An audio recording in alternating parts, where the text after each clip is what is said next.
Hey everybody, what's happening? I'm Tommy and you're on the lifeboat. Well, you know what? Technically, you're probably not on the lifeboat. Decided to fire up the old vessel a little bit early tonight. This has been known to happen from time to time. It usually corresponds with something epic going on in the world. Oftentimes there'll be a story or something that I feel like I need to focus on, or something along those lines. And sometimes it's just busy days, right? Jason P, good to see you. The nurse who loved me. How are you? Well, I'll be damned. Huh? Look what the cat drug in. Hey, Shane, how are you, man? Good to have you here. Welcome. Kristen Melinda, good to see you. I'm glad that you're here. Hey, Feisty Kitty, what's going on? Doing all right? Dee Dee Razzle Dazzle, I'm glad that you're here. Nurse who loved me. From Oz, good to see you. Michelle, how are you? Brenda, good to see you. James Collins cares. Rochelle, good to see you. Lisa Trimble, my friend, how are you? Michelle, Marie, good to see you. Rosanna Dana, what's happening? Snake, doing all right? Good to see you. Galen, how are you? Glad that you're here, Galen. Kevin Hawthorne from Lakeland, Florida, my friend. Happy holidays to you, Kevin Hawthorne. I'm glad that you're here. Really, I am. Hold on one second, peeps. I'm going to blow my nose just real quickly here.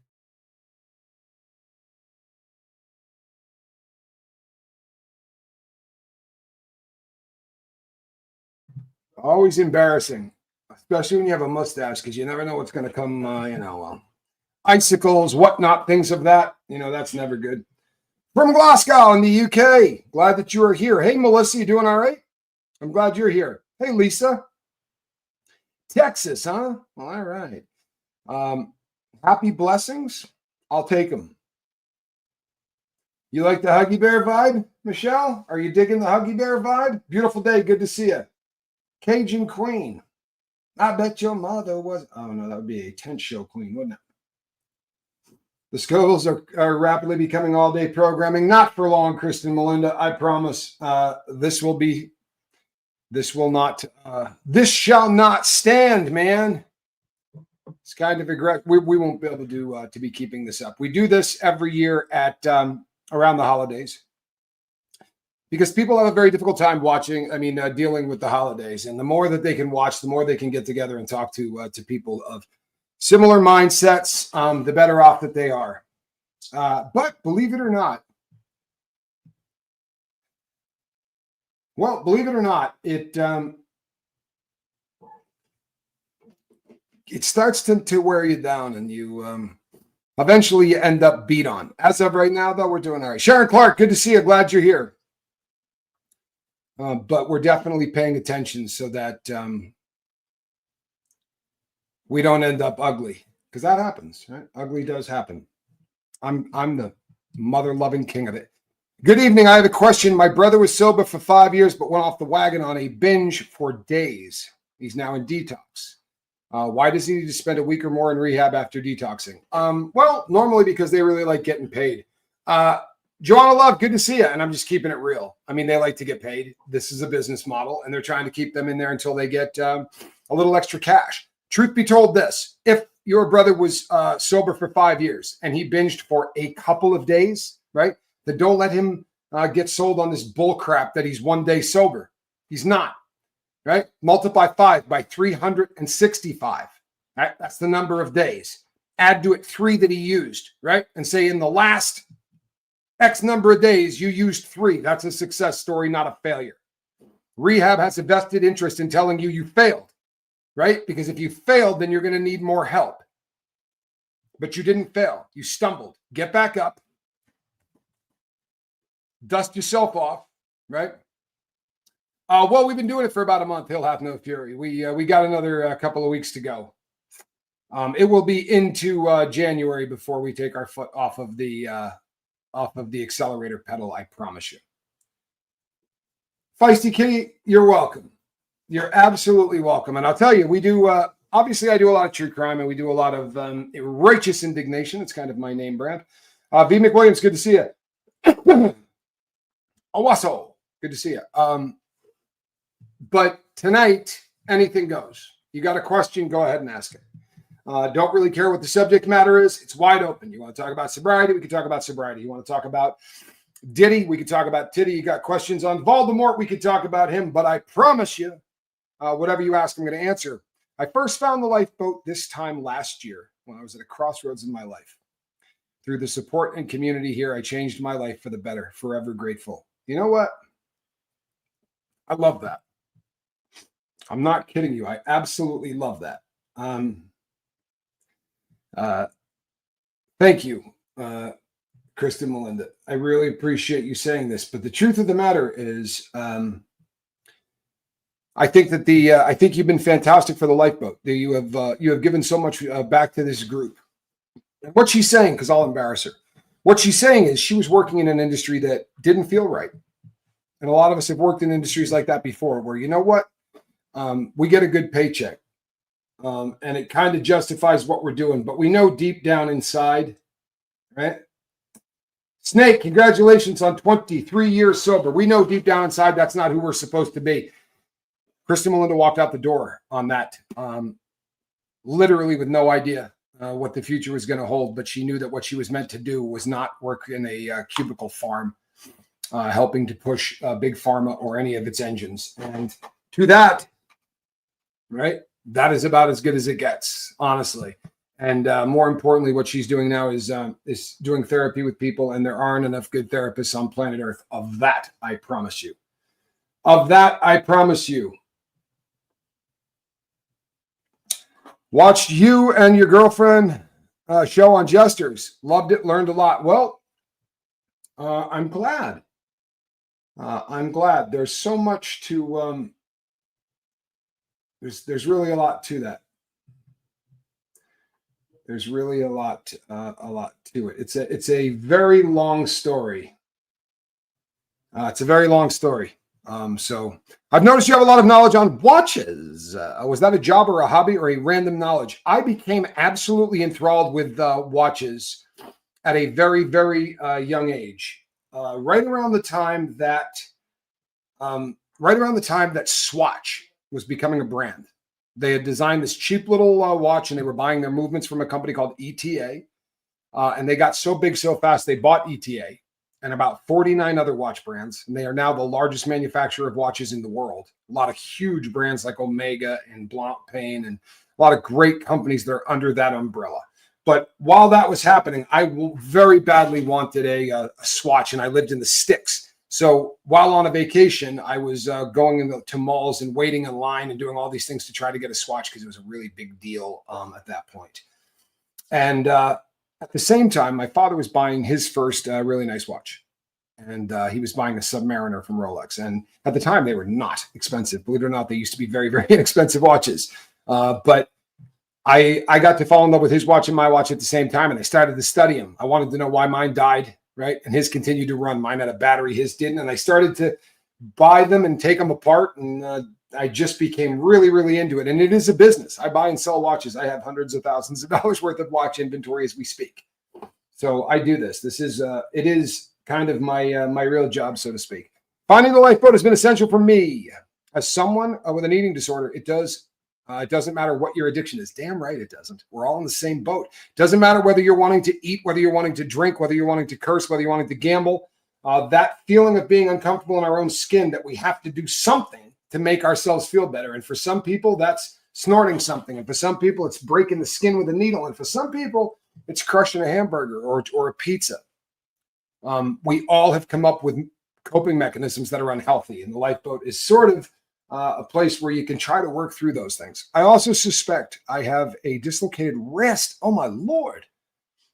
From dodging 2 cane toads in the dark. But one thing that hasn't entered my mind is returning to doc. Not breaking 5 years. Well, God bless you. Now, that said, every once in a while, some of us are going to have to take some pain medication, and I don't want anybody, I don't want anyone to feel bad about that. Now, I'm not saying you should go take it right now. You know better than anybody. But there are people. That, yeah. Addiction means you die if you don't have it. Addiction means that you're going to get it. You absolutely have to have it. You cannot live without it, right? Or at least you believe you cannot live without it. Would I rather hit the lottery now more money than you, family, friends, etc., would ever need, or go back to the age of 18 with the knowledge you have now. I could not go back to 18 with the knowledge that I have now. I've actually thought about this, and maybe it's because I'm a convict, but I've spent hellacious amounts of time pondering this thought. Right? I guess it's because when you're in a cell and you have nothing but time on your hands, you think about the stupidest crap in the world, or you just think about, but this is something I have spent a lot of time thinking about, and it would kill me to go back with the knowledge that I have. Because as I made changes, right? And as I did things that were going to keep me from making the mistakes that I made and ending up in prison, doing the things that it would start to occur to me along the line that there's no cue, right? There's no cue in my life, right? There are thousands of people, like it or not, who claim the lifeboat has helped them get sober. And none of those people would have found that if I didn't take that left-hand turn, if I didn't rob the banks, right? If I didn't run the guns, if I didn't make all of those mistakes. And if I had to go back and I had to do it all over again, I'd be sitting and thinking to myself, Q, right? Quibs, all of you. I'd do the same shit all over again. I would have to. I would do this. Maybe I would drop 10 grand on Apple stock before I did it. You know what I mean? But for the most part, I made a lot of mistakes, but those mistakes have put me in a place that I needed to be. I really do dig my girlfriend, and I really do dig my mission, right? The one I'm talking about right now. You know, let's keep it real. The true crime brings people in so that we can talk about important stuff. And I know, and I'm not saying that what we're talking about with Diddy isn't important, because it is. In fact, it's amazing how important it is to me. It's amazing how important it is to me. True story. And Portugal, Deborah Davies, good to see you. Is there a deadline? I think people, this is a strange, I find myself in a very strange situation currently. I love the boat. And when we started it, there was no, the deadline for Q's letters. Yeah, we got, by the time Christmas gets here, we're too late. I have to deliver all of these things before Christmas. He's going to be going to court between Christmas and New Year's. So I got to get all of those over to her by the 25th. Geoplanet Jane, good to see you. How are you? Thank you, Michelle. Now, don't get it messed up. Everybody pay attention, because this is important. It really is. Everybody pay attention, because this is really important. I'm in a very odd spot in my life, because there are things that feel to me like missions. There are things that feel bigger to me than a story that I make a thumbnail for and talk about on YouTube. And it's going to sound stupid as hell, right? It really is. It's going to start sounding stupid, but I don't have any delusions of grandeur. I don't. There's no megalomania in my life. I'm not sitting here going, it's got to be me but I do believe it's got to be people like me, right? I believe that it's going to be people who sit in front of cameras, and they may have audiences of 2,000 or 3,000 people catch their videos, or they may have 50 to 100,000 people that catch their videos. But the paradigm shift in everyone's mind from we're just going to continue to accept this and say, who cares, to, you know what? Not on my watch, right? Not on my watch. And I'll tell you something, you got to say it as a human being across the board. Thoughts and prayers with Geoplanet Jane. 2 skin cancers cut off yesterday. Can we get some ones for Geoplanet Jane? That would make me happy. Right? Maybe it sounds way too heavy, right? Maybe it sounds over the top kind of stuff, and it's not the stuff that we want to have to think about. But do you know something? I've been complicit my entire life, because you know what? I'm no dolt.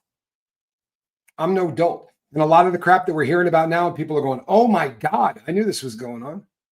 I did. I knew this was going on. I was addicted to heroin. You got any idea the number of prostitutes I hung out with? That's just kind of how it works, right? People that sell their body need massive amounts of drugs to be able to cope with doing it. So we tended to run in the same circles.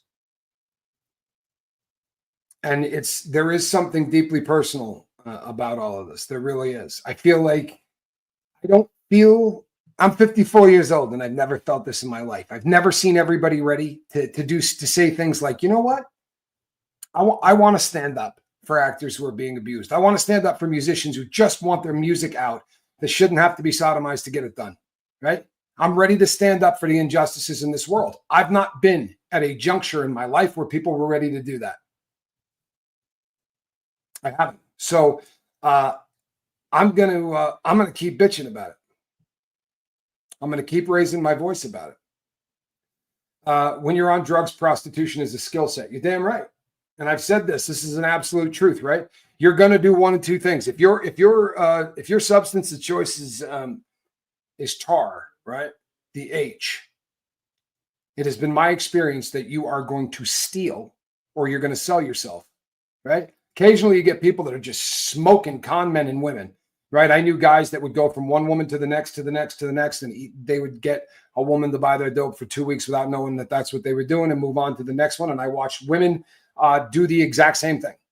But that's just another version of selling your ass. I'm sorry, it is, right? You sell yourself. And I always felt blessed that I was a dude and that I could steal. It's not terrible.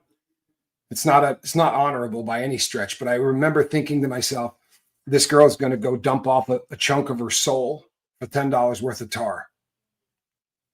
I've watched people go through this. This is not a victimless crime. And if you think it is, you're wrong. I'm sorry. It just isn't. Viktor Frankl. For evil to triumph, it only requires that good men do nothing. I've done nothing. And I'm going to go out on a limb and say most of us have done nothing. Clean for about 40 days. That's epic. Holy hell, that's worth this. People, if you're new to this, it's way more exciting to hear 40 days than it is 40 years. And I love people that make it 40 years, man. But 40 days is epic. Right? Congratulations, Charles. Please keep it up, man. Please keep it up. Keep coming back. The official participation trophy of the Lifeboat is for you. And people who first start getting sober say stuff like, probably isn't going to sound like a lot to all of you. All of us had to get by 40 days to get to wherever we're at. Right? We all got a pretty good idea of what 40 days felt like. Congratulations, my friend. That is freaking awesome, man. It really is. That is awesome.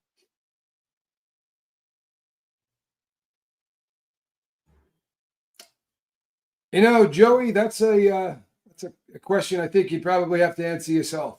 I personally don't have a problem, right? Deborah, good to see you. Glad that you popped up to say hello. I appreciate that.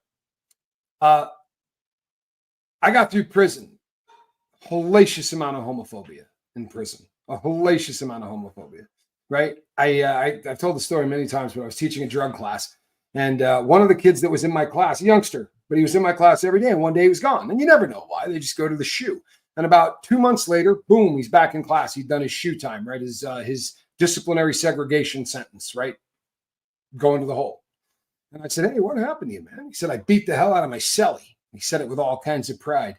And I go, what did he steal from you? Because that's usually why. First thing you ask is, did he steal? Right? Because cell thieves get beat up. I said, cell thief? He goes, no. I said, what was up, man? He goes, he was gay. I said, wow, dude came on to you, right? He hit on you? And he goes, no, nothing like that, man. I said, so you just beat him up because you found out his sexual preference wasn't the same as yours? And he went, yeah, well, I'm not living in a cell with a dude who's gay. Honestly, I don't care who you sleep with. If the person you're sleeping with is into it, knock yourself out. Have a really good time. I don't care if you want to do it 3 and 4 at a time. If everybody is above the age and they're all consenting, knock yourself out. Clubs all over the United States, right? Clubs all over the United States are doing this 7 nights a week. Knock yourself out. I'm no prude. I promise you I'm not, man. I'm a recovered heroin addict. I'm no prude. But it's not worth caring about. It's honestly not worth caring about. I'm sorry. Maybe, I don't know. It's been 2 years already. Woohoo! You know something? Sharon says some people are so ignorant. And you know what? Let me do this because this is important. The word ignorant means you haven't been taught something yet. Right? I've never met anybody racist that wasn't ignorant. Because as you begin to meet these people and understand who they are, you're no longer afraid of them. My best friend's black. But if I never had any kind of contact with anybody with darker skin color, I'd be afraid of them, right? Why would I be afraid? Because I'm ignorant. I haven't learned that they're no different than me. All of these things have to be learned, right? It's the way it is. Snake says, I was up to 15 Vicodins a day. That would be hydrocodone. Used to do a lot of it myself. Used to buy it out of pharmacies. And believe it or not, I used to take the extra strength, which was 10 milligrams, right, of hydrocodone. And I took 14 of them at a time, 4 times a day. And when I finally got to a pain specialist and they said, what have you been doing for your pain? Because I got a file that's about this thick, broken necks, broken backs. And I said, I didn't lie. I said, I've been buying it on the street, man. I've been buying the stuff on the street, but I've been buying pills. And they said, how many have you been buying? And I told them, I didn't lie. I said, I've been doing 14 pills at a whack, 3 to 4 times a day, depending if my stash holds out. I've been buying it illegally from a pharmacy, which was the truth. In fact, I had to sleep with a female pharmacist to make that happen. But that's how I was getting this stuff. And I got into, right, they were going to save my life because this stuff is addicting, right? This Vicodin stuff's poison. So they put me on something called OxyContin because if you want to be safe, that was the substance you were looking for. Less than 4% of people that took that got addicted to it, right? Sorry, not right. Absolute BS. They were stroking us. That number was closer to about a quarter. Yeah, exactly. Tommy Bird says, I'd eat the whole prescription. I'm not going to lie. Funny story. At the end of my addiction, when I was as bad off as I have ever been, right? I literally was at the worst. I was so knee deep in this stuff. My addiction was just completely running wild. And we were at an office, telemarketing office, and my guy didn't show up. He didn't show up at 8. He didn't show up at 9. Didn't show up at 10. By noon, I'm starting to get sick. And I was open with one of the guys on the floor, a youngster, very, very square dude, never done anything wrong, right? And I said, hey, man, I'm sick. Like, I'm no joke sick. I said, and I'm the kind of sick that I said, I need pain medication. It's the only thing that's going to make it better. I said, because he asked me what was wrong. And he goes, would the stuff they give you for like a tooth stuff help? And like you'd have to be a junkie to understand what that's like. But you go, you got something for pain? And he said, yeah, no, I do. I got something. He's like, I'll go get it. And he brought in a prescription bottle. And he goes, this was for having my molars out. He's like, I've never taken any of them. And I went, all right. And he hands me the bottle. He goes, hey, give me 2 back just in case I need it. I swear, he's true story. So I handed him the 2 back. And then I proceeded to shake the entire bottle into my hands and snap each one in half because it was going to make it easier to chew them. And then I threw all of them in. It was 30 something of them. And I started to chew them up. And then this youngster starts yelling, spit them out, spit them out. Like at the top of his lungs, thoroughly freaked out. He starts yelling, spit them out, spit them out. I said, bro, we're going to be all right. He's like, you can't take that many. I said, you're going to get higher on the 2 that you just took than I'm going to get on the 36 that I just took. That amount of the acetaminophen in Vicodin it's so bad that what it does for your liver, you're in way more danger from all of the acetaminophen than you are from anything else. Q inspired the lifeboat by saying you created the lifeboat and the crew appeared. We all love, respect, and support each other. We're strong. Thank you, Q. Man, I hope Mindy is here tonight. She will never pop up. She'll tell me afterwards, but Mindy has never, I shouldn't say that, I lie. Mindy has actually popped up in chat once. It was New Year's a couple of years ago. He had phoned in so that Q could hear us talking about him. This is a pretty good one, man. It was a pretty good day. Thank you, Lisa Trimble. My old channel has mental health videos, patient view. If I was a lawyer for a clinical and drafted mental health act, but don't use that experience, I am just worried about triggers if I share. I'm not 100% sure I understand what you're asking me, but it sounds to me, listen, warn people, whether it's my audience or anybody else, warn people and say, hey, this may trigger you. That's about the best that we can hope for. Okay.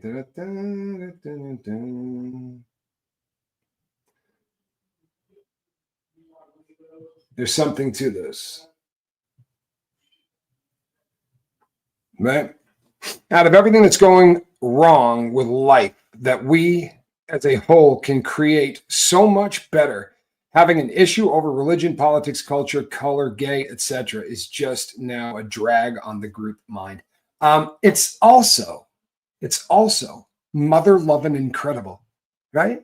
I mean, for real. From a place of ignorance, we have the exact same equipment. There's nothing, literally, the smallest, the integumentary system, right? The stuff that we choose to concentrate on are the smallest things that divide us as opposed to the largest things that bring us together and the things that make us the same. Right? It's stupid. It literally is. It's stupid. You know what? I love that. I hope she's here. I only wrote one email letter for her son, but it was long and from the heart. Mindy, your son saved me as well. I love that, man. I really do. Anna, good to see you. I really love him.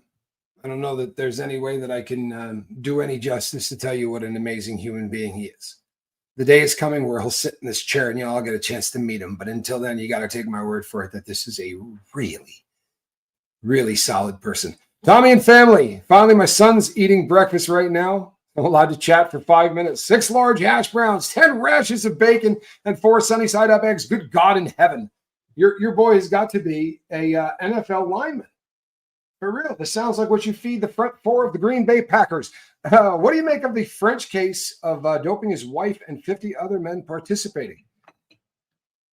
Now I know what you're talking about. I was brain farting there for a second. This is the case of an individual that was using DRD substances like gamma hydroxybutyrate, right, GHB, to knock out his wife, and then allow people to come over and violate her while she was unconscious, videotaping all of this. And he actually, what they were swapping off with one another. This sick bastard would go to somebody else's house to do it to their wives.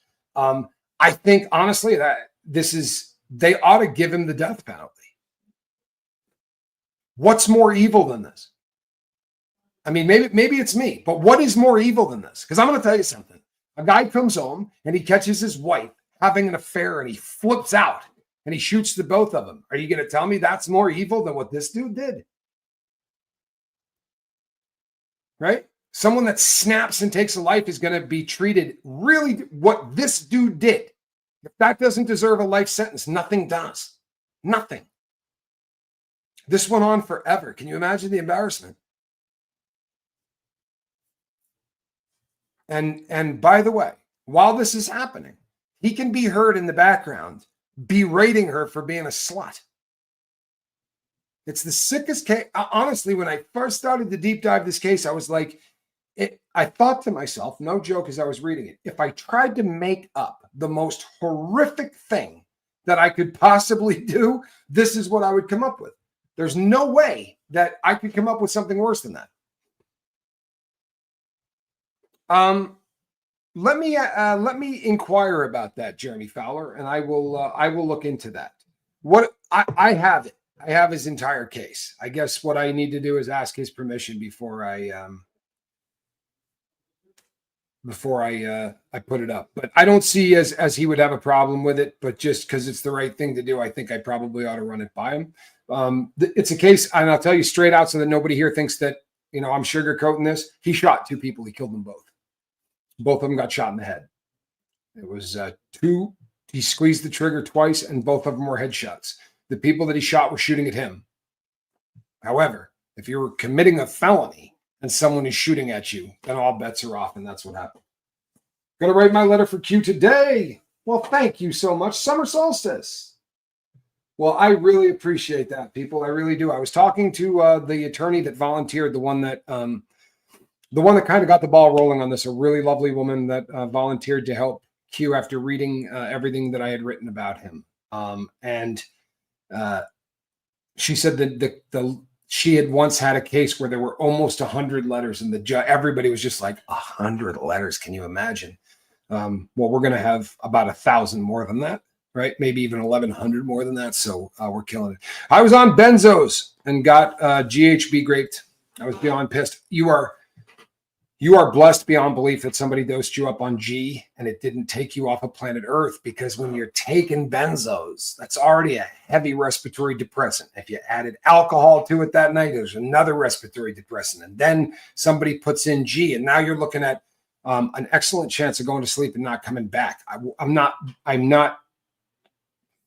Please don't take that as me saying that this isn't, it's the biggest deal in the world. There's nothing more horrific, but I'm just really glad that you're still with us. I want to, for real, because that's just those two in general, that's a very frightening combination of substances, in my opinion. So I'm very happy that you are still with us. I really am. The number of people that have survived some form of being SA'd is unbelievable. Michelle, I am so sorry. Michelle says, my soulmate was murdered. I am so sorry. I can't imagine that pain. Honestly, I have no idea. I wish I had something intelligent that I could say other than I'm sorry. I can't imagine that. I can't imagine that. I sent the same letter from 4 different email addresses. Will they check for duplicates? Sorry, you did not mess up anything. I promise you, you did not mess up anything. That'll work out fine. No problem at all. No problem at all. Will the judge be required to read all of the letters for Q? That would be really awesome if the judge got the full scope.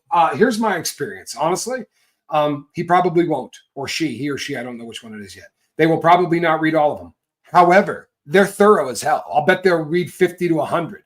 And you know what? Randomly, I have gone through so many of these. You can randomly pick 50 to 100 of them, and I promise you that it's going to be a win. Yeah, Jeremy Fowler, I absolutely will try to get it. I think you're not the first person to request that. So, Michelle, I'm glad that you feel comfortable enough here to say that.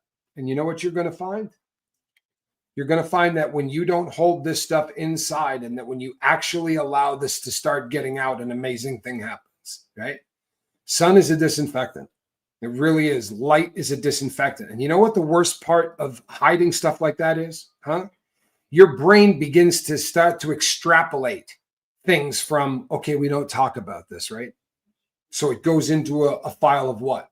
Stuff we're ashamed of, right? It goes into the file of things that we're ashamed of. You got nothing to be ashamed of. I'm sorry. The piece of shit that did that's got something to be ashamed of, but you don't. And I think there has to be a huge paradigm shift. And it's because of ignorance, right? Years and years of ignorance, and people that say stuff like, well, what were you wearing that night? You know what I mean? Like that kind of crap has gone on for so long. But I think that in 2024, this may be the time where maybe, right, just maybe we could start to have some very intelligent conversations, right? And I think it's essential that you realize you didn't do anything that you should be ashamed of. And sadly, I think very often that shame gets carried, and it's somebody else's, man. You're not allowed to have that. You shouldn't. It belongs to a scumbag. It doesn't belong to you. Hi, Tommy, your girlfriend is lovely. Well, thank you. Make a nice couple. I checked out her channel. Well, Penny, I'm glad that you did. I hope you hit subscribe. She does a lot of really fantastic content over there. She really does.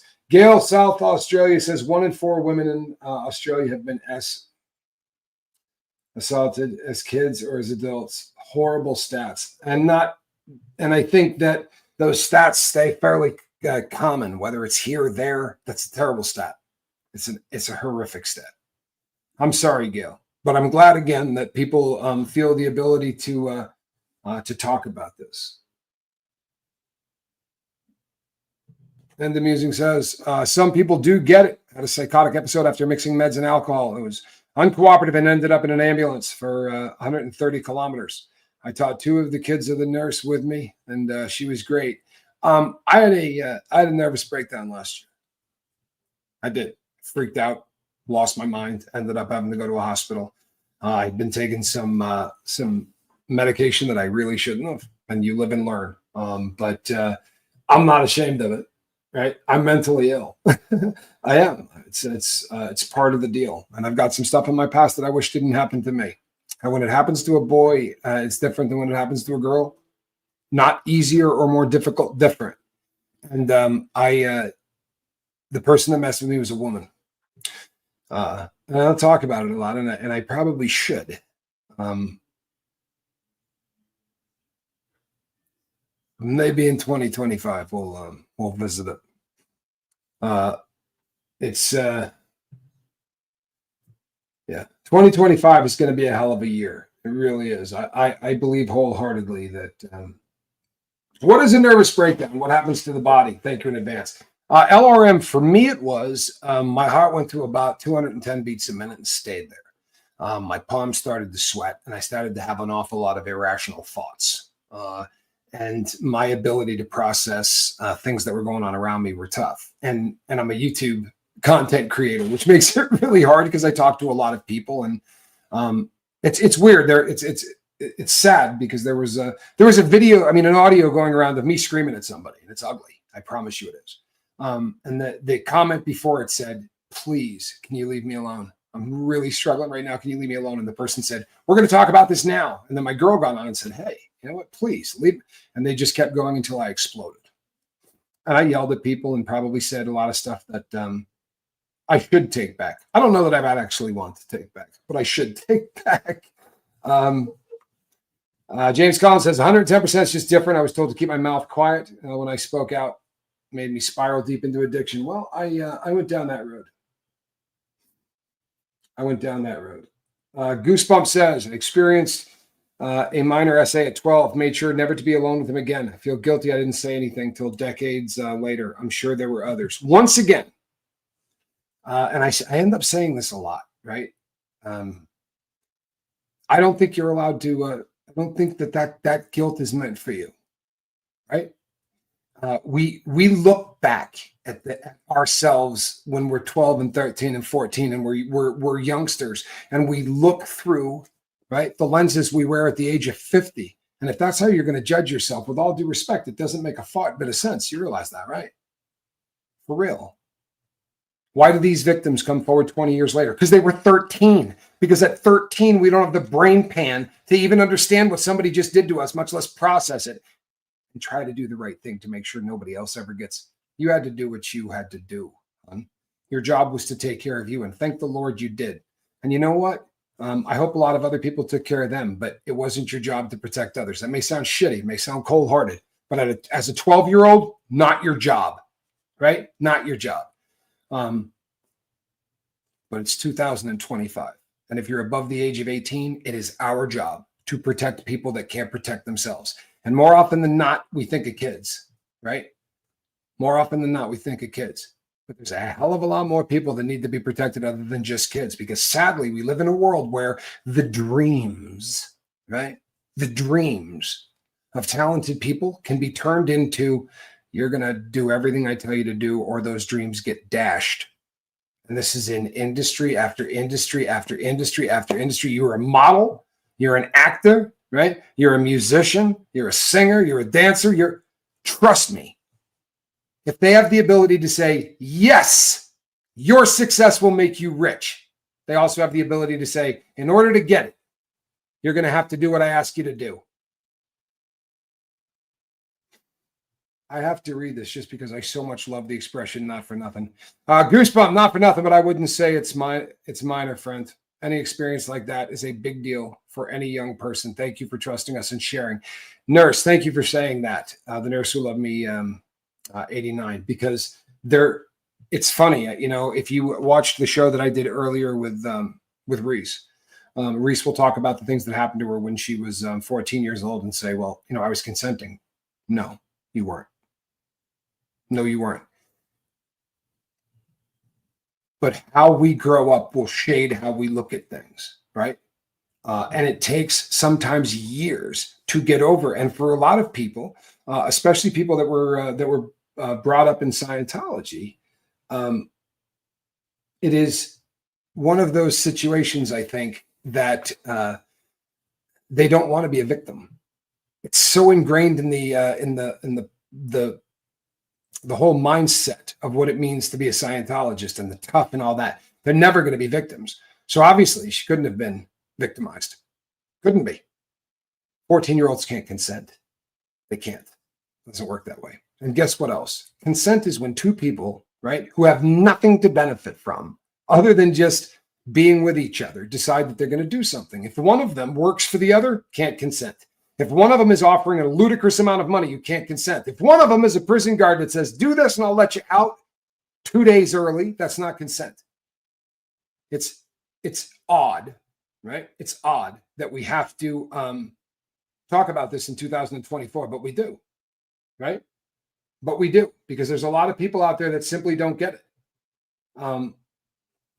And sadly, a lot of them seem to be men. This is why talentless people become very successful, and very talented people never become nothing. You know something? I wish I could tell you that I think you're wrong, but I can't at all. There's no way to tell you that I think you're wrong, especially because allegedly we've heard the diddler say this, right? Allegedly, these conversations took place where we don't want anybody with talent. Hell no, man. Hell no. If we get somebody with talent, they might want a better deal. They might want to go to a different label. They might want to ask for more percentage. They might want their music rights. If you get somebody who's got no talent and you convince them they got no talent, don't worry about it. We'll use auto-tune. Don't worry about it. That person will write your beats and your rhymes and all of this crap. And when it's all said and done, you make $50, $60 million over the course of your career. And we'll let you keep 10. Right? We'll let you keep 10. We'll keep the rest of it. By the way, that youngster that's been hanging out with you, I want you to bring him to our next party. Oh, yeah, he ain't much of a partier. So I'm not asking you. I'm telling you, right? Bring him to the next party, because they're going to dope that kid up. They're going to film that, right? This is what has been alleged. Terrifying, isn't it? Sure, absolutely. Absolutely. It's a trap to say stuff like, well, the only reason that happened to a person is because their parents weren't. No. I mean, the 13-year-old, right? I would say that her parents let that girl down in a big way, but that's not always the case. And I think we all know that. You know, sometimes there are people out there that are predators, right? These people are predators. They put themselves in places where they can prey on people. That's the get down. You understand? I agree with you. I think that, and I think that there are people today that probably got their contracts without having to capitulate.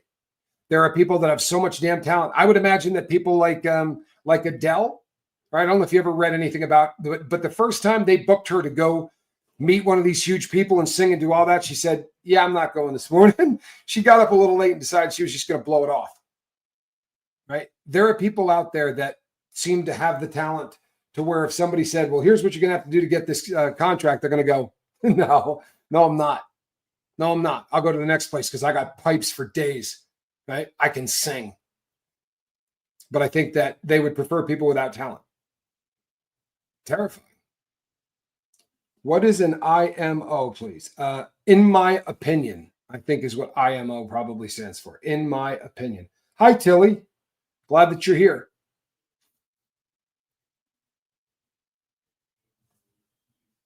Aaron Card says, we grew up with stranger danger, but I think it's good that we are starting to teach kids about tricky people, because abuse isn't all black and white. You make like certain parts of abuse. I'll tell you something. And I got to think about how I can say this, because there was a time here on the lifeboat where I was working with somebody who was in their mid to late 20s. And they were addicted to multiple substances, but speedballs were their big thing. So the Bolivian marching powder and H mixed together in a syringe. And as I started to talk to this person, they admitted that They're, because I ask the same people, everybody the same thing all the time. I said, when did you start this? How did it start? How long have you been using? Blah, blah, blah. And what I got was, well, I started using when I was in high school.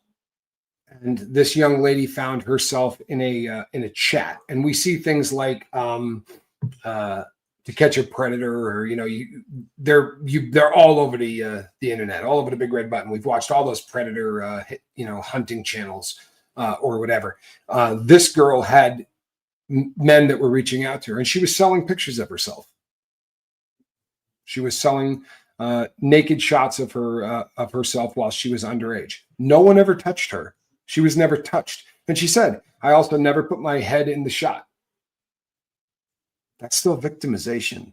And it was amazing to me as we started to try to help this person get sober, as the dope began to leave this person's system, and they realized the number of these pictures that were out there because she had sold them. It was a very painful thing for this individual. And we live in a world now where the creeps, right, don't have to show up in a van. We live in a world now where the creeps can get into your child's bedroom without a sound being made. I've done shows on this. There's a lot of people that do a better job doing shows on this. Most of us have kids that are already grown. We have grandkids that aren't. I'm a dick. You don't want to get anywhere near me, man. Seriously, you don't want to sit next to me on an airplane. Like, I'm that dude. You give me an opportunity to start talking about this stuff, I'm going to start talking about this stuff. You're going to find out that the number one cause of death in this country is drug overdose. I promise you're going to hear that, right? I'm going to tell you what they're overdosing on. And I'm going to tell you that you're going to have to start talking to everybody you know, right, who consumes drugs, because this is it. There is no second chance, right? Number one cause of death. Wrap your dome around that. You got a kid, right? He's about 4 times more likely, or she's 4 times more likely to die of a drug overdose than a plane crash. Now, than a car crash. Would you let him get in the car without sending him to driver's ed?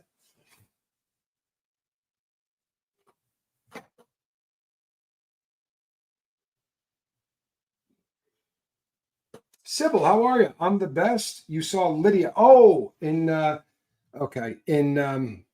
my girlfriend's dog. Yeah, you had me lost there for a second.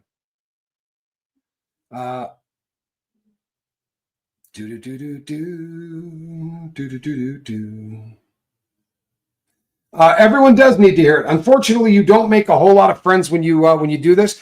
But I did a show with my daughter. I have a daughter who is going to be 21 in April, and I did a show with her. I did not let anyone see her face because it's a sick freaking world that we live in, right? But you could listen to her. She was just off camera. You could see her arm. I just didn't want my daughter's face on camera, but I did an interview with her and I talked to her. She attended high school in California, right in the middle of it, in California. And I said, how did they bring up fent to you, right? How did they describe it? And she said, Dad, the only person that has ever talked to me about fentanyl was you. Right. Do you talk to your kids about drugs? They do that down at the high school. I don't have to worry about that. Right? They take care of that crap down there at the high school. Has Reese or yourself received threats lately from the Royal Order of Losers? Well, they took a shot, right? They tried to trump up some charges and get some stuff put against us. They've made an effort, right? Tried to get me sent back to prison on some BS. I don't break the law anymore, people, right? Pretty freaking boring if you want to know the truth. But I don't break the law anymore. There's not a lot that they can do as far as that stuff. These guys are empty barrels, right? Empty barrels make a hell of a lot of noise. These are pathetic, broken down, middle-aged fat men. If you want to know the truth, that's it. And I've said it before, I'm not trying to be funny or anything else, but these guys could not find a date in a woman's prison with a carton of Marlboros, which is the reason that they feel the need to go around the world and spend money they're supposed to be paying tax on and blow it off so that they can have hookah parties. Because I promise you, there's no chance in hell they could do it any other way.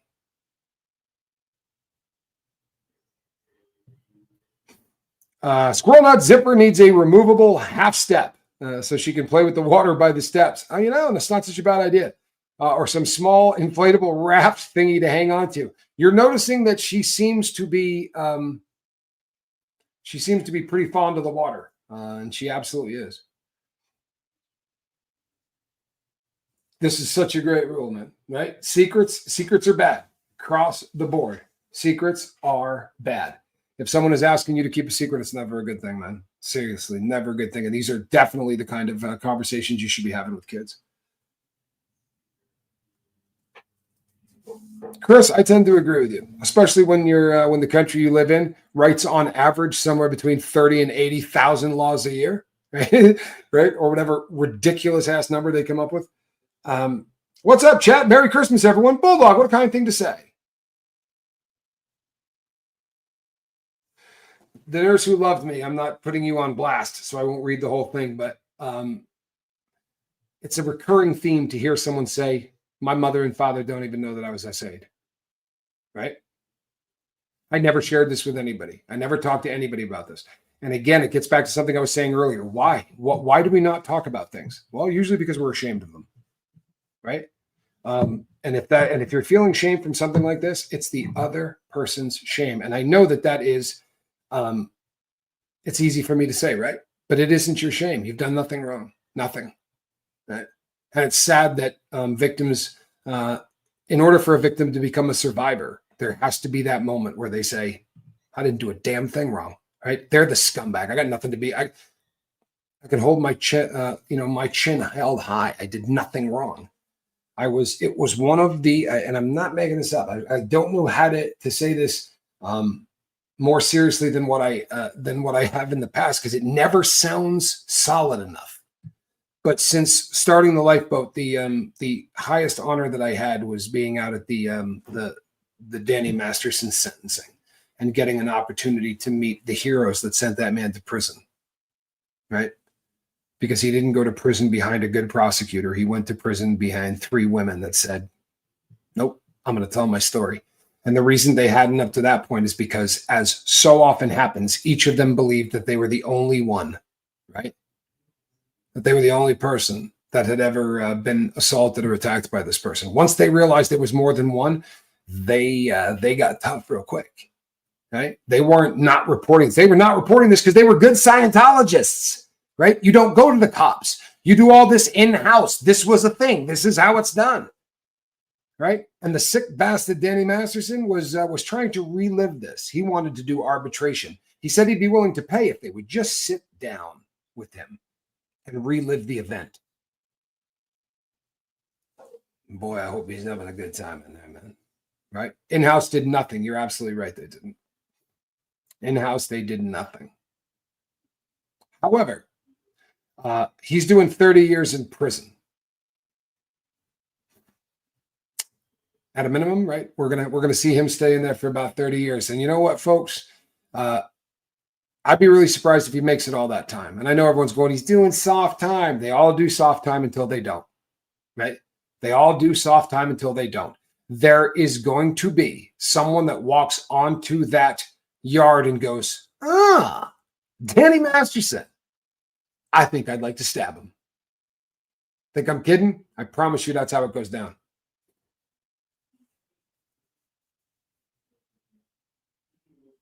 Hey, Phil, thank you for sharing, man. I really appreciate the honesty. I really do. No, not always an easy thing to talk about, but you know what? The more that we normalize, the fact that mental illness is just another kind of illness, right? If I sat up here today and said, I want everybody to listen, I have lupus, right? Nobody goes, oh, lupus, right? That weak son of a bitch. She's out there buying booze and doing whatever. I'm a weak sauce. No, you just go, lupus, that sucks. You getting treatment, right?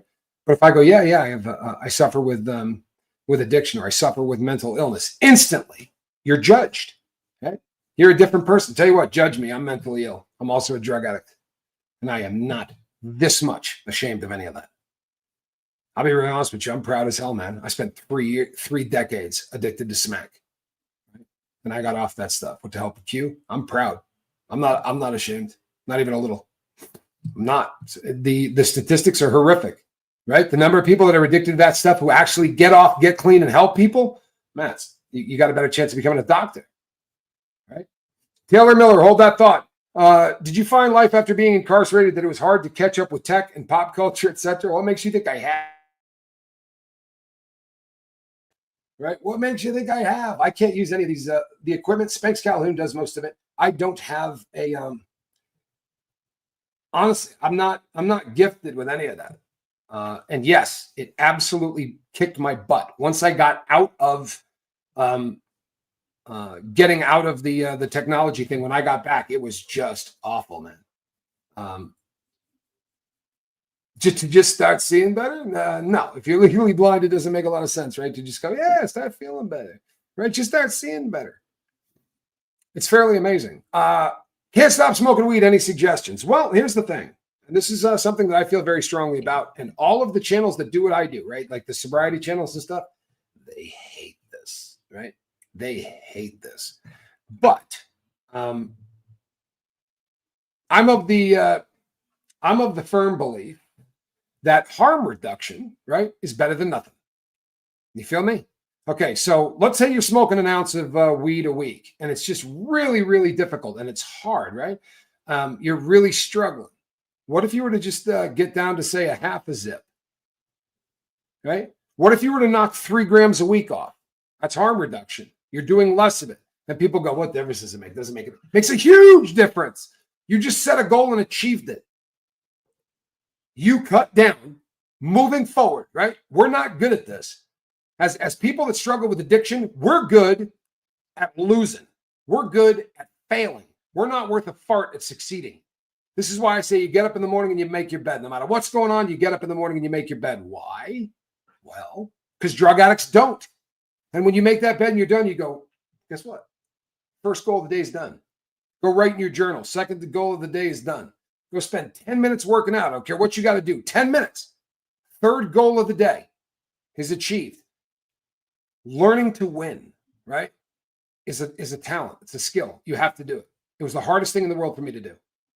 Hardest thing in the world for me to do. Why? Because I had losing to a mother-loving science. And I'll tell you, the hardest thing in the world for me was when I finally got clean and I got out and I started doing this. And you know, the first thing that happened is everybody showed up and went, you're a great dude. You're a good guy. And thank you so much for helping me. You really are a good person. I like you. I went, how was this? Man, are they after my wallet? Because I spent the last 30 years of my life here and I was a piece of shit. To the point where I absolutely wholeheartedly believed it and endorsed it. I was super uncomfortable hearing that I wasn't, right? It's still hard. It's one of the most difficult things for me ever, right? I also have the mindset, get high to live, don't live to get high. Well, you know what? And again, this really becomes a harm reduction thing, right? It really does become a harm reduction thing. If you're smoking a half an ounce a week and you could knock that down by 5 grams, right? And now you're doing 9 grams a week. You have massively succeeded, right? Towards your goal. And I promise those little successes get us trained to start looking for the next success, right? And then start journaling. Start doing the things that are necessary. Here's a simple one, right? I was in prison. Not a particularly bright guy, I promise. But I was in prison. And I started to read nonfiction because I realized that reading fiction wasn't getting me any closer to being intelligent. It was fun, but I wasn't getting any smarter.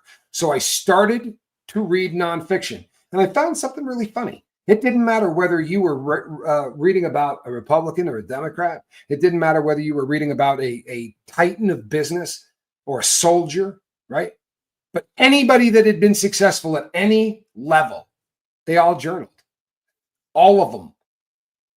Honestly, I just kept knocking off one biography after another. And I came to realize that there are 2 kinds of people in this world, right? Successful people who journal and the rest of them. I became someone who journals. And it dramatically changed my life. It did. And small things become canaries in coal mines, right? In fact, now I'm lazy as hell. Johnny Scoville is sponsored by the greatest invention in history that cleans the kitty litter for you. But I'll be honest, that kitty litter has been a canary in the coal mine for a very long time. Okay? For real.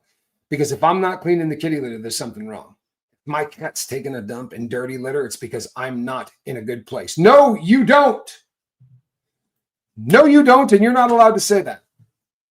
Not here. Not here. You're not allowed to say that, right? We don't judge people here. You're not allowed to judge yourself. It's actually, believe it or not, it's kind of an important thing, right? It's kind of an important thing. The book will be selling before Christmas, I promise. The only thing that happened is this. Let's keep it real, people, right? Here's what happened.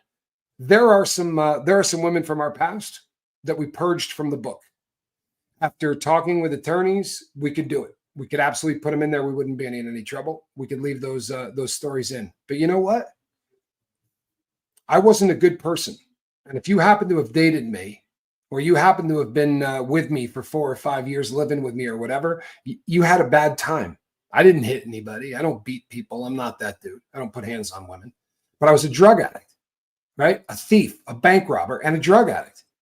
So if you endured that time with me, I don't think you need any more bullshit out of me. And I don't think you need any more out of my brother. So we went back to purge that and get those out of there. And I think that it was a pretty good idea that we did, out of respect. One of the people that I had written about in there is my son's mom. And I didn't trash her. I don't trash people. It's especially women. I don't do that. It was always my fault. I'm not stupid. It was always my fault. And I didn't say anything to trash her. But do you know what? She shouldn't be mentioned. She doesn't deserve that. So, and I still love her. I do. And there isn't a woman that I've been with in my life, right, where when it was over, I could go, thank God, now I hate her. It's so much easier. I'm not built that way.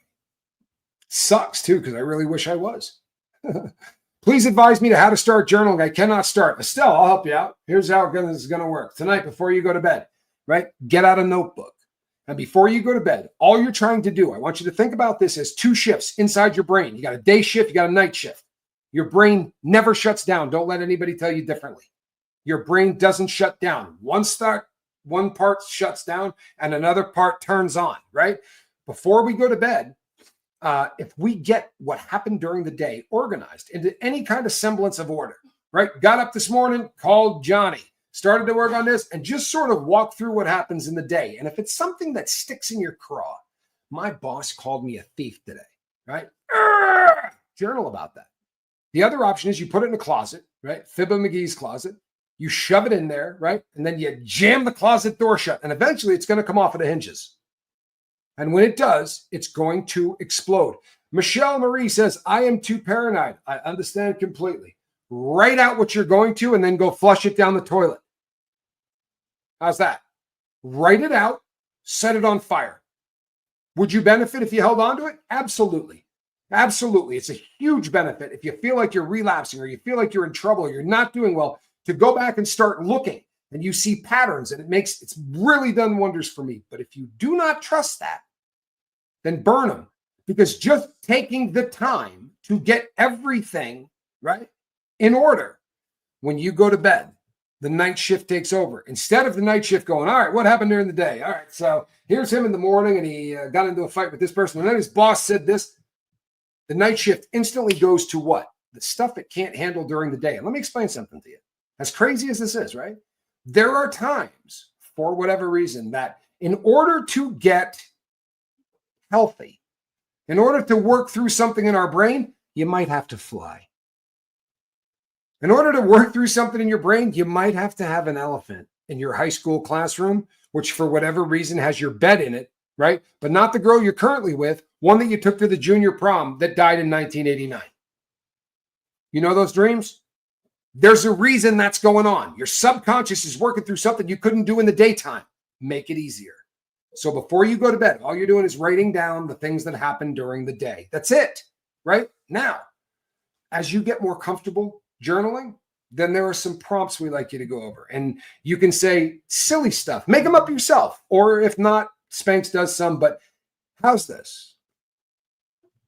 List all of the teachers that you had in elementary school or high school, everyone you can remember, and a characteristic about them. Why? Well, because you'll write down Mrs. Gordon, 3rd grade, used to pick people up by their ears. I'm telling you the truth, by the way. She used to pick people up by the ears. She was a Nazi. And one of the guys that she used to do it to all the time was a guy named Mike, right? And she would lift them up off the ground. as I start to talk about this teacher, I'm going to be back in the 3rd grade watching things that happened around me. And every once in a while, this will trigger something, right? It's like you're peeling back an onion. By the way, there are apps, right, where you can journal, and they are military encrypted. So what that basically means is 30 numbers and all of the letters in the alphabet, alphanumeric. The combination of those two gives you like 1 in a trillion in terms of combinations. There's a lot of way to do it to feel better about it. He watched the show. I turned him on to it. Could just shout out. Yeah, absolutely. Walter. Absolutely. Lenny. Walter is trying to fight the good fight. Walter, I appreciate you. And if you're checking out the channel, please keep coming back, man. For real. I'm not particularly bright. I really am not, but I'm particularly happy. And if I could get off smack, that there's nobody on earth that can't get off what you're on. I was doing $750 worth of it a day. Every single day when my eyes opened, I had to go come up with $750. Got to come up with $750. Unless I had a girl with me, in which case I would have had to come up with $1,500 to $2,000. Or if I had Johnny Scoville with me, then we would have needed $2,000 or $3,000 every single day, day in, day out, day in, day out, day in, day out. Eventually, you give up stealing stuff you got to sell, and you rob banks, and then you get caught. Is what it is. It's so hard when your kids are hurting and you can't help. Boy, oh boy, it is. Boy, oh boy, it is. Now, let's see something here. Let's see if I can go back and see what we're talking about. Bear with me. There are no pat answers, is what my young 17-year-old was told at the time. Just know I hated God. Well, you know what? Here's the thing. A lot of people go through this. There was a period in my life where I was not particularly tight with God either. Really struggled with that. And then I got stabbed, and I ended up running into God. Not preaching to any of you. Just telling you the truth. If you don't want to hear my story, I don't blame you. But I was in the shoe, got stabbed, got sent to the shoe on solitary confinement, couldn't get any dope, couldn't do anything. There was no way for me to leverage any dope. And had an opportunity to spend a lot of time talking to my higher power. Big time. Yeah, it depends on, some of us are so hard-headed. Growing up, no one could tell us anything by 21. Well, here's the thing. I'll tell you something. Do you know what our biggest problem is? As a society, we've lied to kids our entire lives, right? We have to make it worse. It's not enough to tell them the truth because, well, damn it, that won't do, right? You can't just tell them that pot might steal their ambition. Tell them it'll give them breasts like a girl. Smoke that weed, you're going to hit gynecomastia. You're going to end up with big boobs and you're going to look stupid. And this is what they tell kids. For real. And then your friend starts smoking a 1/4 ounce a week. And another dude starts doing an 1/8 a day. And you're looking at all these guys going, where are all the boobs? Once a kid goes, hey, I was lied to, it's a wrap. It's a wrap. How long in solitary? The longest, well, on that particular one, it was a short sentence on solitary. It was like 60 days or something. But I did 14 months once on solitary confinement. You remember, you had to remember how to be a good person in your 30s and go back. I was 46 before I caught my snap. Yeah.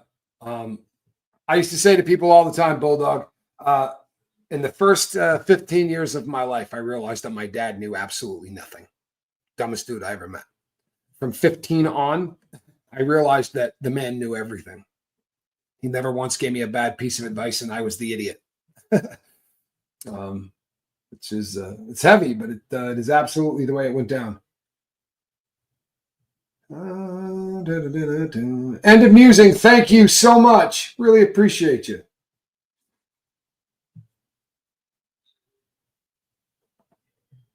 Steroids do that. Absolutely no two ways about it. However, marijuana, right? THC will absolutely cause gynecomastia in men. Now, what are the odds?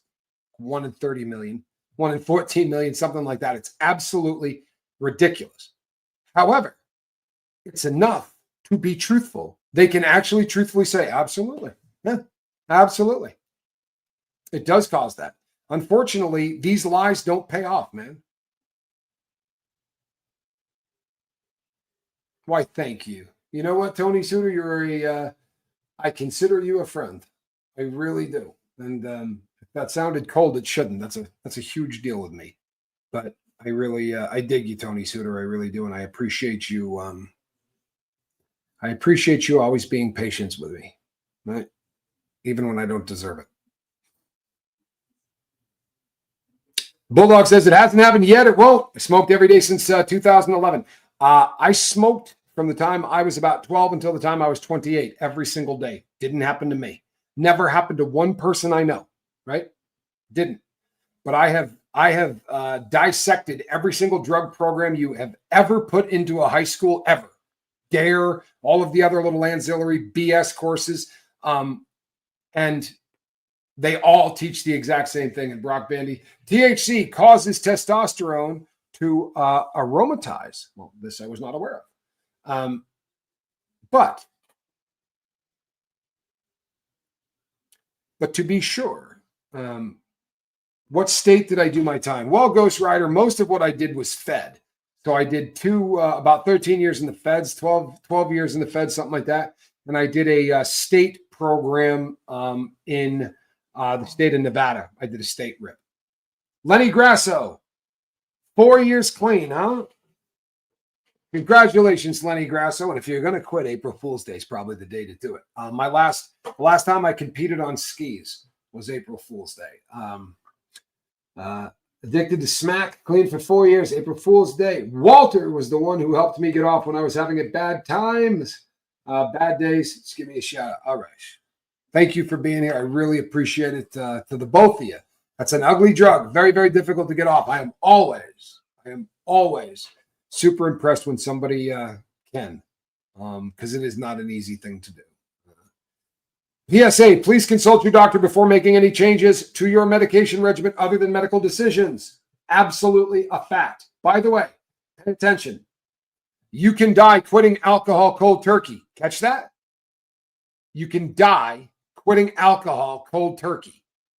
You say, that's it, I'm never drinking again. You can absolutely go into convulsions. It can absolutely cause seizures and kill you. And guess what? It's happening today. It is the second leading cause of death in county jails across the United States of America, acute alcohol withdrawal. The second is people hanging themselves.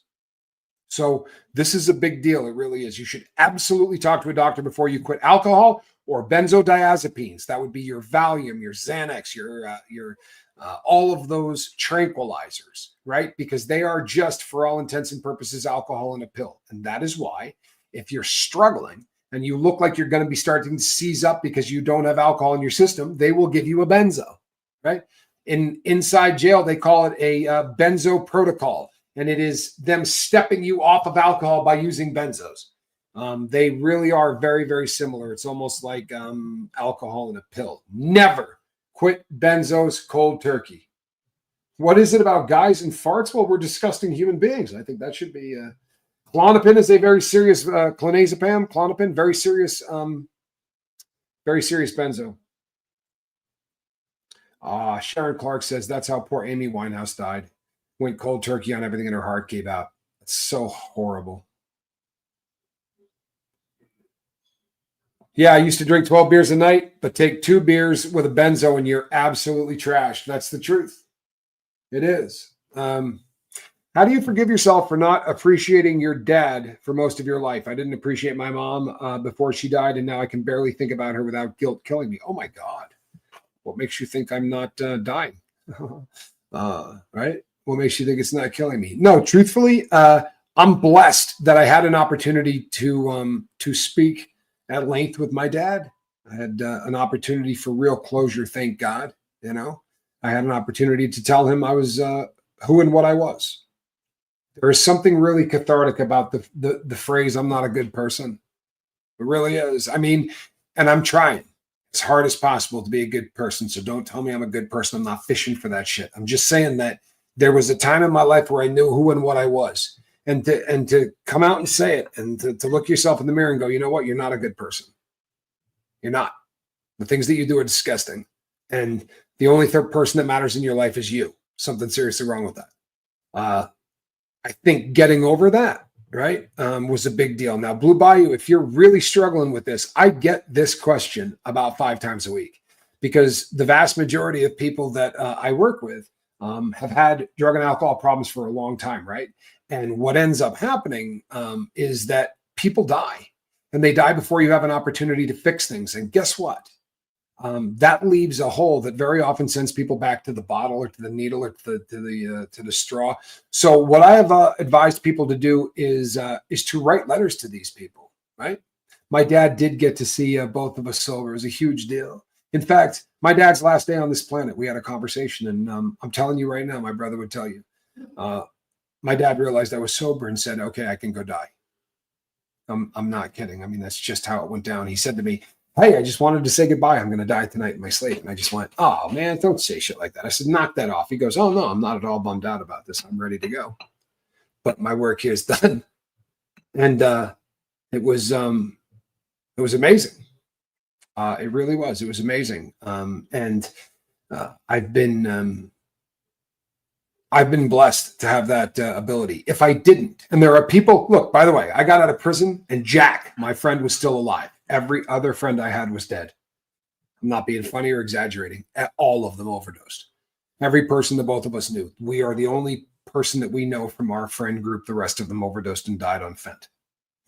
Right? That's just kind of how it went down. So I am forever talking to people whose parents, they didn't get to say, "I'm sorry," or a wife or a girlfriend or whatever, a child that they didn't get to say, "You know what? I screwed up." Write a letter to them. Write a letter to them. The letter's for you, right? The closure's for you. And there are people that burn them. There are people that, drop them in a mailbox without any return address on it or anything along those lines. But just how cathartic it is to write to them and tell them how you feel is amazing. Tommy, do you know the name of the troll lying about Sean Atwood? I don't. But I'll tell you, if I knew, I wouldn't tell you. Right? And that may sound crazy, but here's the deal. Trolls are shit, right? They're not worth talking about. They're not. And here's my thing on Sean Atwood, right? I consider Sean Atwood a friend. I did the time to research Sean Atwood's case, and I did it like we do it in the United States. I ran him through Pacer and the other apps, and you know what? I'm cool with the guy's charges. There's nothing in his jacket that says anything other than exactly what we were told, right? He got in trouble selling disco biscuits. Is what it is. I love what the man's doing with his life. I feel honored to be a part of it. So if you're bummed out with him, and I know you're not, that's why you came in here. But if you're one of those people that is, you struggle with that, the door's there, man. Right? He could come to my house, he could stay here, and he could eat here. I like him. He's a good dude. Fentanyl, so scary because my daughter is in recovery from H and meth for 7 years. I'm terrified if she replaces it, she'll get a hold of that stuff in some way. She will. Not trying to be a buzzkill, but she will. So talk to her, right? Talk to her and say, "I'm not going to shame you for any reason. If you start to feel like you're going to use, call me. And the last thing in the world you're going to hear is me crapping on you." But you don't want the call being made with a slur. You want that call made before, right? Somebody makes the mistake. You got to do that before somebody makes the mistake. Thank you, James Collins. One pill can kill. And that's a fact. And do you know why? Right? 2 milligrams of fent can kill an adult male. Most of these pills, in fact, 60% of these pills have more than that. That's an issue. That is an issue. Blue Bayou, I love that. It's incredibly hard to avoid substances that don't have some degree of this stuff in it. Kathy Ann is absolutely 100% right. 100% right. They're putting this in everything. Why? Well, it's dirt freaking cheap, right? And if they can get you strung out on it, you're going to come back and buy it. As an addict, as one who is addicted to H, and this is the new H, right? This is the 2024 version of H, a synthetic version. But when I was addicted to H, I had to buy it. Minimum 3 times a day, unless I got enough money in the morning to buy the entire day's worth. But I was going to have to fix 3 times a day, every single day. Well, that's great. If you sell this stuff for a living, you want 10 or 12 guys like me and you're set. So they put it in everything. They put it in blow. They put it in pills. They put it in everything. Even if it's intended to take you up, they will put a substance in there that's supposed to take you down because it doesn't take much to get you addicted.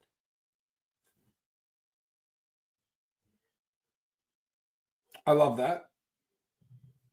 I love that. Johnny, Tommy, and everyone who knows losing someone, loved ones too soon, myself included. I am learning to heal survivor's guilt every day, learning to celebrate their lives in my own way too. Good. Every single one of my stepson's friends is gone because of Brock Bandy. I'm so sorry. I really am, but just keep communicating. It's so hard, but you got to keep communicating because we can save our kids. We can. You know, it's funny because I talk to parents and they'll say to me, my kids are never going to listen to me. They don't listen to parents. Guess what? They listen to parents. Kids listen to parents. They want to, more than anything in the world, listen to parents. You're the only person or people deep down that they trust. If you do not think that they're going to listen to you, then you're ignorant. However, you have to speak up in order for them to listen to you, right? You have to. You have to be willing to say to them, hey, this stuff can kill you. If you don't see a pill bottle that has your name on it, if it didn't come from a freaking pharmacy, then it's not a Perk 30, right? It's not. It's a Fent. And it's mixed with xylazine, so you're going to be doing that zombie drug, right? Trank, they call it. I was prescribed a Fent patch about 10 years ago. It was so strong as time released, I just couldn't take it. Yeah, Fent's rugged. Now, what you were taking, Dave, is called alpha fentanyl. Okay? Alpha fentanyl is a stable drug. It's a beautiful drug for treating pain. Good stuff. Right? Honestly, it is. The stuff that's on the street is an analog of fentanyl. It's very, very different. It is not as stable. Nothing like that. Wharton Thistle, I am so sorry, my brother. You are in my thoughts and prayers. And if you are someone who prays, could you give some thoughts and prayers, some positive energy for my friend Wharton Thistle? Wharton is fighting the good fight, right? But he's in a marriage, and sometimes when we fight the good fight, we find ourselves feeling more alone, and that's hard. And mad love for you, my brother. Keep your chin up. Narcan, says Michelle Marie. Narcan is the antidote, right, to opiates. It is the antidote to opiates. Unfortunately, it worked just beautifully on heroin. It worked just beautifully on morphine. It does not work beautifully on Fent. It does not work beautifully on xylazine. And the truth of the matter is, even if it's just the Fent, we've seen cases where people had to administer the Narcan shot 6 to 8 times. Who's carrying 6 to 8 doses of Narcan on them? Right? No one should ever have been ingesting this stuff. It's not built for that. Oh, man. Allison Metcalf Palumbo, good to see you. Building Legos with now story time with both and a few. Wouldn't be doing any of this without the boat. Thank you, Tommy, and thank you, Q. Merry Christmas.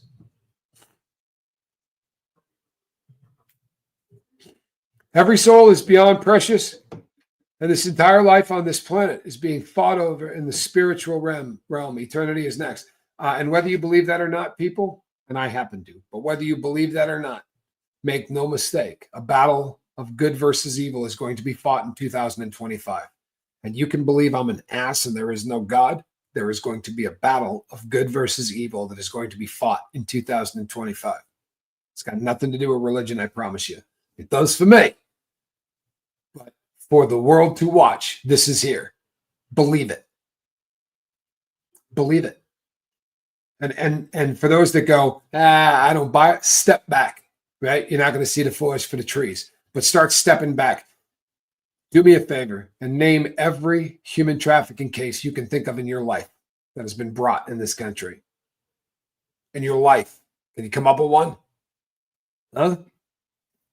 Well, how about how many that have come up in 2024? It's going to be kicking toughly in 2025, right? And there are all kinds of other there's all kinds of other BS. There's going to be other things that we fight in 2025. I promise. There's going to be other things that we fight. You've probably heard Reese. Reese has got a battle that she's fighting against these idiot jesters. This this is her fight. She was over on 2 different programs today talking about it. She was on the Lifeboat and over on Natalie Webster's channel as well. So support my girl in this, please. This is going to be the year, and if you haven't gone over there and hit subscribe, please do. I promise you, this is going to be a battle you're going to want to take a side in. I really believe that.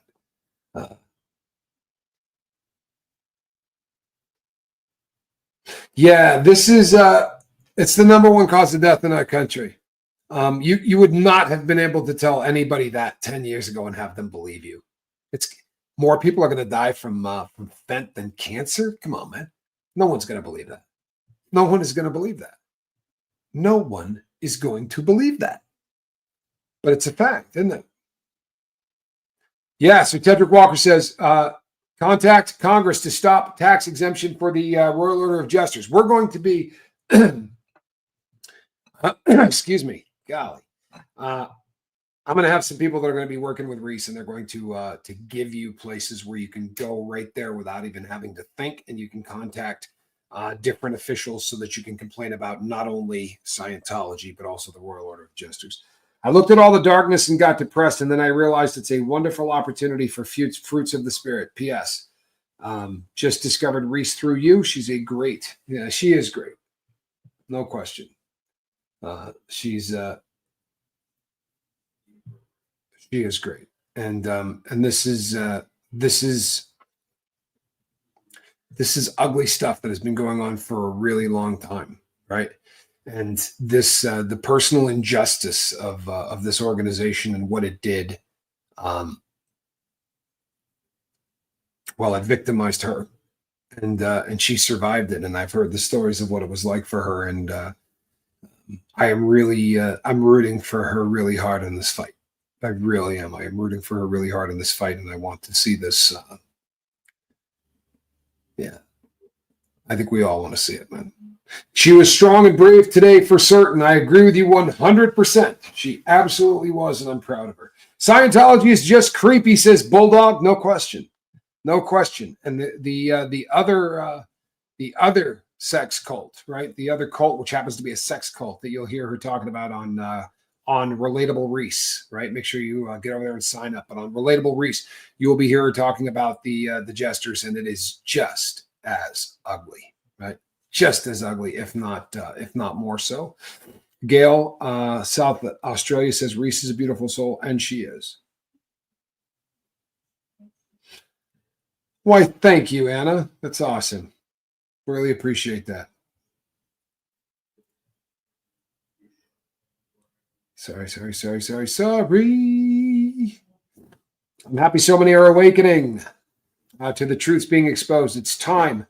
The evil has run its time for the light. Yeah, no, I agree with you. I think that this is where we're at. There you go. See that? That's where you're going to be able to find all things about that Jester cult. We'll be over on that channel right there, Relatable Reese's channel. So do make sure you get over there and hit subscribe. Yeah, Barbara Waite. I've seen a lot of those documentaries, and most of them are kind of put on by the secret societies themselves, and they're knocking the edge off, and they're trying to make it look like it's just a good old boys club.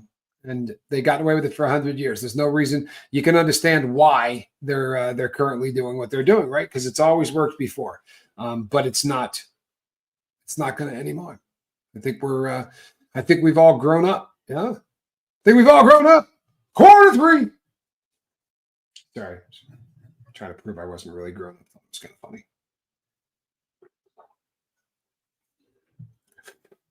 Thanks. Subbed. Good. Glad to hear it. That's the spirit. Alrighty, people. I was going to run this a little bit longer. I'll tell you what. I always cut these things. We're gonna kill this in about 5 minutes. If you have any other questions on anything, just put QQQ up there, and I will answer the questions. And we're going to wrap this up in about 5. Sorry about that. And then I'm going to collapse. I have done an awful lot of content in the last couple of days. I'll tell you what, it is. We have been burning the wick at both ends, so to speak, right? And the midnight oil and all that other stuff. What's my comfort food? It's a really good question. I am Italian, yes. I don't know. I'm not really I think you'd be really surprised at how much I stopped. I don't know. Food, it doesn't mean to me what it used to. Maybe it was prison, but I can't really think of comfort of any. I like lasagna a lot. Like if I were to ask my family to make something, it would probably be lasagna, but I'm not really a foodie anymore. It was just food was so bad for so long that you kind of just give up on it. You know what I mean? Well, thank you, Christine. That's a kind thing to say. It really is. My back is hanging in there, peeps. Honest it is. Thank you, Kestrel. I appreciate that. This is actually a fairly decent one. Billiken, Bill presents the Royal Order of Jesters, Freemasons Animal House. This is actually a fairly decent documentary. It's a little soft on them. It is. But it's not nearly as soft as a lot of the other ones, man. And there's a lot of good information on it. There really is quite a decent amount of good information on it. Estelle, I love that. I love that, and it means the world to me. I mean it. Those are, I never get tired of hearing that. I never get tired of hearing that. Why, thanks, Goosebump. Been concerned about how much you've been streaming after last year, but you seem happier and healthier. Why, thank you. I guess for lack of a better way to put it, I'm setting boundaries. I'm not going to allow me to hurt myself. And I've struggled with this in the past, the inability to protect me from hurting me. And I am, thank you so much, Stephanie. I appreciate that. I am going to structure this in such a way that I'm able to continue to fight the good fight, but I'm not going to let it hurt me. And I know that may sound crappy, but I haven't been great at protecting myself in the past. More Systroming Lori Lee, probably. Probably. Someone was actually, we had somebody reach out and offer us, they wanted to donate some money to charity if we were willing to do Systroming again. And if you say charity within 8 miles of Johnny Scoville, it doesn't even matter what you say, he's going to do it. You've never seen anybody that gets more into charity than my brother.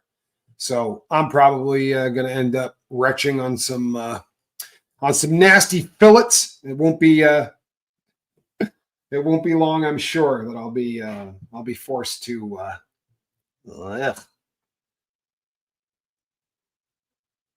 Geoplanet Jane, I love that. Where do you find the Systroming video, Lori Lee? You can find it here, or you can find it over on Chase the Heat, because we have done a bunch of them on both channels. If you go over to Chase the Heat and just look for the Scoville Brothers Stupidity, or if you look under playlists and look for Scoville Brothers Stupidity, you'll see me probably vomiting up some milk in real time and a lot of ugly stuff.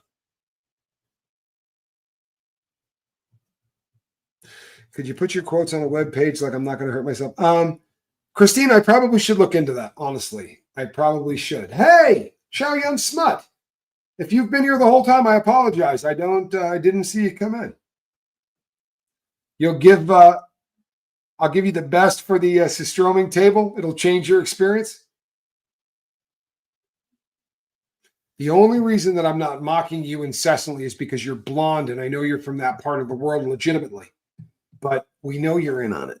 We know you're getting a kickback from everybody else. Same thing, right? It's just plain nasty. Jason P., I could say the same thing to you, my brother, one of the hardest working people that I've got with a wrench in their hands, although they're all amazing. But I do really appreciate you and your lovely wife. Can't wait to see you guys again. Snuck in about an hour ago, just quietly. Well, it's good to see you again. Chow Yun Smut. Really good to see you again. Chicken cherry cola. Yeah, cricket snuck in the back door. All righty, peeps. No, you, Mr. Scoville, are retired. Yeah, I'm going to retire for the evening. All righty, people. I should retire for real. I should. You forget how bad it is, right? You go in and you pee and it smells like fish, and for days you taste that stuff in your mouth, and then you start to forget, and then the next thing you know, you're like, yeah, we can try that one more time. Usually it's Johnny that gets the ball rolling on it, but I hope you do something light after these chats. Yeah, that would be a really good idea. I'm probably going to go for a walk. I could use it, but thank all of you. Dig the Prince out. Why, thank you. Thank you all for spending some time with me. You're a really fantastic group of people, and I mean that. You leave the earth a better place by being a part of this channel, and it's so damn humbling. Cannot put into words what it's like to sit in this chair with this crowd, but I really do love what you do for one another. It makes me, it chokes me up. Between now and the next time I see you, do me a favor, reach out and try to save somebody. All right. God bless.